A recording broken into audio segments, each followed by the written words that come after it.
अहिल्यानगर जिल्ह्यातील संगमनेर तालुक्यातील जवळे कडलक या गावी आपण आहोत आणि ज्या ठिकाणी घटना घडली ते हेच ठिकाण आहे.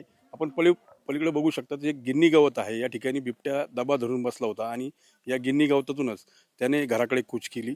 याच मार्गे बिबट्या जो आहे तो घराकडे यायला सुरुवात झाली आणि सिद्धेश आणि त्याच्यासोबत 1 ते 2 जण जे होती मुलं, लहान मुलं, ती याच आवारामध्ये खेळत होती आणि खेळत असताना सिद्धेशला घरासमोरून बिबट्यानं उचलून नेलं.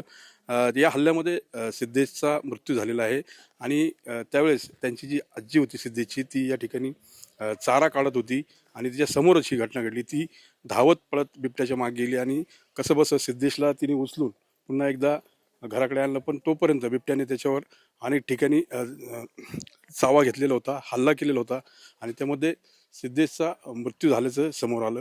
त्यानंतर ग्रामस्थ जे होते ते आक्रमक झाले होते. त्यांनी मृतदेह ताब्यात घेणार नाही अशी भूमिका घेतली होती. मात्र वन विभागाचे रात्री उशिरा आदेश प्राप्त झाले आणि नरभक्षक बिबट्याला ठार मारण्याचे आदेश मिळाल्यानंतर ग्रामस्थांनी जे आहे ते आज शोकाकुल वातावरणामध्ये सिद्धेश्वर अंतिम संस्कार केलेले आहेत.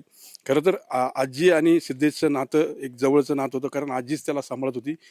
हे सगळे आता घरी त्यांच्या शोकाकुल वातावरणामध्ये सगळे जे नातेवाईक आहेत ते थांबून आहेत. सिद्धेश जवळपास याच अंगणामध्ये खेळायचा आणि या परिसरामध्ये बघितलं तर शेतीचा हा परिसर आहे आणि कुठंतरी ही दुर्दैवी घटना जी आहे ती घडलेली आहे. अहिल्यानगर जिल्ह्यामध्ये जवळपास 1100हून अधिक बिबट्या असल्याचं पालकमंत्री राधाकृष्ण विखे पाटील यांनी सांगितलं होतं. 200 पिंजरे देखील दाखल झाले आहेत. मात्र अनेक उपाययोजना ज्या आहेत ते खरं तर वन विभागानं करणं गरजेचं आहे. ज्यावेळेस नागरिक वन विभागाला कल्पना देतात त्यावेळेस वन विभागाने संपर्क करणं गरजेचं आहे आणि बऱ्याच ठिकाणी पिंजऱ्यामध्ये भक्ष्य देखील ठेवलं जात नाही असा देखील आरोप आजच्या शोकसभेमध्ये ग्रामस्थांनी केल्याचं पाहायला मिळालं. कॅमेरा पर्सन अभिजित सह मी मनोज गाडेकर, TV9 मराठी, संगमनेर, अहिल्यानगर.